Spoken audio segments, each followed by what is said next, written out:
नमस्कार दोस्तों, आपने सही सुना। 1,000 रुपए की बचत जो है बना देता है एक 2 करोड़ का मालिक। इसको कहते हैं करोड़पति मालिक बनना। केवल अपनी इन्वेस्टमेंट करके, अपनी सेविंग करके, अपनी फंड को बचा करके, अपनी फंड को मैनेज कर। आज की लर्निंग हम ऐसे ही एक कंपनी को लेकर करेंगे, जो कंपनी का एक प्रोडक्ट है। मैं आपको प्रोडक्ट को लेकर कोई रिकमेंडेशन या एडवाइजरी की बात बिल्कुल ही नहीं करने वाला हूं यहाँ पे। केवल केवल लर्निंग पर्पस से हमने एक समझने के लेकर के उसको लेके आया हूँ कि 1,000 रुपए की बचत जो है वो कैसे 2 करोड़ का मालिक बनाता है। इस फंड के बारे में शायद ही कोई जानता होगा, यही नहीं जानता होगा, शायद जानते भी होंगे। कई सारे लोगों ने इसमें अपनी फंड भी डाला हो। कंपनी का नाम है HDFC का, और एक HDFC का S S S S I P है। क्या है? SIP है, जो कि एक छोटे छोटे, जैसे हम RD डालते हैं बैंक में, वैसे ही इस फंड में जो डाला था, जिन लोगों ने काफी लंबे समय तक दीर्घकालीन और नियमित निवेश के समय के साथ यदि पैसा उन्होंने डाला, जो एक महत्वपूर्ण है लाइफ में आने वाली फ्यूचरिस्टिक्स को लेकर के, तो शायद HDFC जो फ्लैक्सी कैप फंड का था, उसका प्रदर्शन के बारे में आज हम उदाहरण के साथ समझाने की कोशिश करेंगे। अनुशासित और धैर्यपूर्ण को कहते हैं कि आप डिसिप्लिन मेंटेन कीजिए और पैसेंस रखेंगे, क्योंकि ये वित्तीय जो लक्षणों हैं उसकी प्राप्ति में काफी मदद मिलता है, जो कि खास करके अपने आम तौर की जिंदगी में देखा जाता है। यदि हम उनकी फंड की तरफ चलें, तो HDFC जो है उसकी एक म्यूचुअल फंड कंपनी है, उसका ही एक कह सकते हैं एक हिस्सा था। एक उसको लेकर के एक हमने जानकारी हासिल करने की कोशिश किया। तो कहते हैं जो यहाँ पे जो हाइलाइट्स निकल के आई, जो आखिर इस कंपनी का जो फंड था, जो इसका नाम था फ्लैक्सी कैप फंड, जो करीब 19% से ज्यादा के रिटर्न की बात कहती है। दूसरी तरफ ये फंड बेसिकली है क्या, तो मैंने कहा कि एक लॉन्ग टर्म इन्वेस्टमेंट के पर्पस के लिए था। और ये मैं आज की बात नहीं कर रहा हूँ, जब से कंपनी का ये फंड स्टार्ट हुआ था, तब से मैं कैलकुलेटेड डेटा आपके सामने रखने की कोशिश करूंगा। यहाँ पे देखा गया कि 1,000 रुपए के निवेश जो है, केवल जो बचत कह सकते हैं, इसको निवेश मानते हैं लोग, लेकिन हम कहते हैं 1,000 रुपए की बचत जो है हर महीने की, वो शायद करोड़ रुपए तक बनाने में सक्षम दिलाती है। वो कैसे, वो समझने की जरूरत है, क्योंकि उनका सारा का सारा ध्यान केंद्रित होता है यहाँ पे। और ये कहता है 19 से 20% के आसपास की आंकड़ा। अब देखिए हुआ क्या। HDFC जो फ्लैक्सी कैप जो फंड है, तो शायद लोग जानते भी हैं, नहीं भी जानते हैं, लेकिन मैं आपको कोई रिकमेंडेशन या एडवाइजरी नहीं देता हूं कि आप इसकी प्रोडक्ट को खरीदो या बेचो या अपने पास ले लो। इसके लर्निंग के पॉइंट ऑफ व्यू से ये केवल और केवल ओनली ऑन एजुकेशनल पर्पस का डेटा है। अगर इस फंड में किसी लोगों ने, किसी किसी ने भी बात करूं, जिन्होंने जब से लिया होगा, वो करीब 2 करोड़ रुपए के मालिक बन गए। कैसे बने, उसको लेकर के हम यदि देखें कैलकुलेटेड डेटा के साथ, तो कह सकते हैं कि इनका मालिक बनना आसान था। कैसे आसान था, उसको देखिए, समझिए। अब इस फंड में यदि हम बात करें, तो फंड में करीब करीब 19% से ज्यादा के रिटर्न दिया है, जिसमें मनी कंट्रोल को एक रिपोर्ट में दर्ज किया गया था। लेकिन मैं इसको फिलहाल मैं आपको सामने कोई प्रूफ भी दूंगा परसेंटेज को लेकर के, जो क्या है इसको लेकर के। ये कहते हैं कि HDFC जो एसेट्स मैनेजमेंट कंपनी थी, जिसका कामकाज है mutual funds related, SIP related, जहाँ पे दीर्घकालीन जो लॉन्ग टर्म इन्वेस्टमेंट था, उसमें बम्पर रिटर्न दिया। और खास करके एक एक फंड था जो कि 1 जनवरी 1995 में स्टार्ट हुआ था। ऑलमोस्ट कह सकते हैं कि 30 साल हो गया इस फंड को लेकर के। तो कह सकते हैं कि हर महीना यदि 10,000 रुपये लोगों ने डाला होगा, एक मानते हैं, एक उस टाइम पर तो 10,000 की कीमत भी काफी ज्यादा था, लेकिन शायद मैं बात करूं, तो शायद वो 29 साल में करीब कह सकते हैं करीब 15 करोड़ से ज्यादा की फंड रेज कर देती है। आखिर ये जमा कितना हुआ और नहीं हुआ, इसको लेकर केवल हम छोटी सी एग्जांपल के साथ स्टार्ट करेंगे।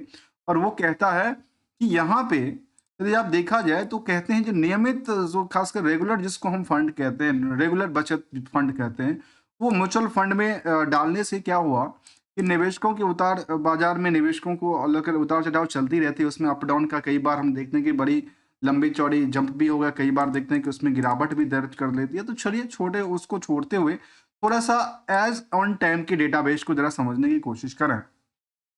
ये लॉन्च हुआ था 1 जनवरी 1995 को, और ये एक रूप में कहते हैं कि फ्लेक्सी कैप फंड को लेकर कैटेगरी में आता था, और जो फंड लार्ज मिड और स्मॉल कैप कंपनियों में निवेश करती थी, क्योंकि जो भी कंपनी फंड लेती है वो अपनी फंड को अलग अलग जगह पे लगाती है। इसमें देखा गया कि एक विभिन्न खास करके पूंजीकरण को लेकर के, कंपनियों के विधिकरण को लेकर के, और लॉन्चिंग डेट से लेकर के अभी तक की जो सीजीआर डेटा बेसिस है उसके मुताबिक कहते हैं कि 19% से ज़्यादा की वृद्धि दर्ज किया है। अब इसको क्या कहते हैं, इसको जरा समझने, कैलकुलेटेड डेटा के हिसाब से समझने की कोशिश करते हैं। हमने कैलकुलेटेड डेटा भी लिया, साथ में आपके सामने वो भी कैलकुलेटेड भी लूंगा, जहां पे हम किसी अमाउंट को डाल करके वो भी देखने की कोशिश करेंगे। ये देखा गया कि कंपनी जो फंड चलाती है, फ्लैक्सी कैप फंड, उसमें हर महीने 1,000 रुपए की सेविंग से करीब 29 साल के हिसाब से यदि देखा जाए तो ये कह सकते हैं कि 19% के हिसाब से यदि हम अनुमान लगाते हैं इसको, कैलकुलेटेड डेटा को, तो वो एक सामने दिखता है कि करीब करीब मैं इसको 30 साल मान लेता हूँ, ठीक है, मैं 29 साल तो फंड का हुआ, मैं इसको मान लेता हूँ जो 1,000 रुपये का जो निवेश था वो करीब 20 करोड़ तो नहीं हुआ, ये करीब करीब 2 करोड़ के आसपास का आंकड़ा दर्ज करती है। यहाँ पे उन्हें 10,000 हिसाब से देखेंगे तो शायद वो 15-17 करोड़ के आसपास क्रिएट हो जाती है। अब सवाल आता है कि ये जो फंड चालू हुआ था वो, यदि हम 25 तक के डेटाबेस को माने तो 30 साल में अनुमानित डेटाबेस ले लेता हूँ, और 30 साल के हिसाब से देखा जाए तो करीब करीब 3,60,000 रुपये की जमा पूंजी हो गई। अब जमा पूंजी के हिसाब से यदि सालाना 19% ही ब्याज दे रही है, उसमें ब्याज के हिसाब से करीब जोड़ा जाए तो करीब 1,88,00,000 के आसपास की फंड क्रिएट हो जाती है। इसीलिए हमने कहा कि करीब सर 1,000 रुपये की जो सेविंग है वो शायद जाकर के करीब करीब मार्केट के रिस्क और रिस्क ना होने की वजह से, और मार्केट में काफ़ी ज़्यादा रिस्क पोटेंशियल ज़्यादा होता है, तो तब भी मार्केट 2 करोड़ रुपए की रिटर्न क्रिएट करी। सोचिए जमा पूंजी कितनी थी, केवल 3,60,000। यदि इसको, इतना पूंजी को यदि आप बैंक एफडी के हिसाब से भी जोड़ के देखें तो कितना 7 से 8% ज़्यादा ज़्यादा ज़्यादा जाता है। कंपाउंड भी करने तो 10% जाएगा।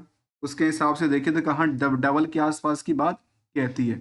और इसको लेकर के हमने जब कंक्लूजन डेटा लिया तो कह सकते हैं कि केवल ये एक छः, मैंने कहा कि जैसे बैंक एफडी में 6%, 6.5%, 7% तक दर्ज करती है, और इसके हिसाब से ये यदि उस पैसे को देखा है तो करीब 20 करोड़ तक का आंकड़ा दर्ज करती है, यदि फिर वहाँ से निकालने के बाद बैंक में डालें। लेकिन मैं कैलकुलेटिव डेटा एक सामने लेता हूँ, उसको समझने की कोशिश करेंगे, ठीक है।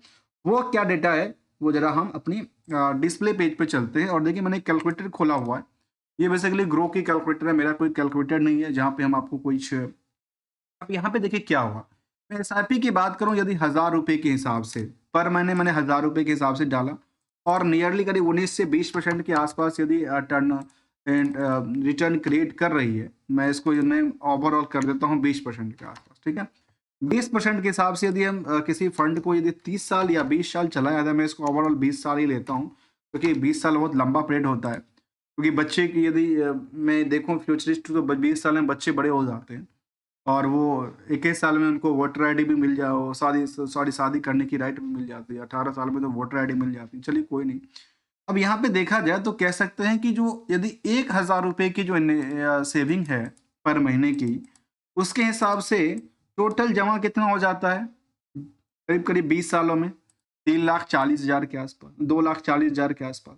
और टोटल इसका जो इंटरेस्ट की पार्ट यदि देखा जाए रिटर्न को लेकर के, तो करीब करीब 31 लाख रुपए से ज्यादा की फंड क्या होती है, निकल जाती है, आ जाती है। इसी हिसाब से जितना अमाउंट हम ऊपर नीचे करेंगे उसके हिसाब से वो गैपिंग बढ़ती रहती है, घटती रहती है। तो इसको लेकर के हमने थोड़ा सा पॉइंट समझने की कोशिश किया, इसलिए हमने कहा था कि ये गलत कोई नहीं है यदि एक रेगुलर बचत किया जाए अपने फंड के थ्रू, किसी अच्छे रिटर्न करने वाले फंड के थ्रू, तो शायद वहाँ पे बेटर रिजल्ट क्रिएट हो कर पाती है। और ये जो फंड है, इस फंड को लेकर के, ये फंड जो फंड कलेक्ट करती है, कर्पस फंड लेती है, उसको लेकर कुछ जो जैसे कहा कि लार्ज कैप में, मिड कैप में और स्मॉल कैप की कंपनियां में अपनी फंड लगाती है, फिर मार्केट में उतार चढ़ाव के बाद जो भी बचता है सीजीआर के बेसिस पे वो करीब 19 से 20% के आसपास की आंकड़ा को टच करती है। तो नियरली हमने इसको समझने की कोशिश किया है, इस एक जो बचत को लेकर के, जो किस तरह से बचत, ये नहीं है जो ये भी बचत किया जाए, कोई और भी तरीका बचत करने का हो सकता है जहां से मैक्सिमम रिटर्न्स क्रिएट हो पाए। रिस्क भी थोड़ा सा अवलोकन करना पड़ेगा, क्योंकि रिस्क ही मार्केट में रिस्क है, तो कई बार high risk high return create करता है, कई बार नहीं भी करता नजर आता है मार्केट को लेकर के। तो दोस्तों किसी तरह की हमारी साइड से कोई भी प्रोडक्टिविटीज को लेकर के ना कोई ट्रेडिंग की बात, ना कोई एडवाइजरी की बात, ना कोई खरीदने की बात, ना कोई बेचने की बात रखी जाती है। ओनली आज बेटर लर्निंग के लिए और अंडरस्टैंडिंग और अवेयरनेस पार्ट के लिए हम आपके सामने लेके आते हैं। जो इनका परफॉर्मेंस लेवल था उसके बेसिस पे हमने समझने की कोशिश किया। मिलेंगे कुछ नई स्टडी के साथ, तब तक के लिए थैंक्स फॉर द ज्वाइनिंग दोस्तों।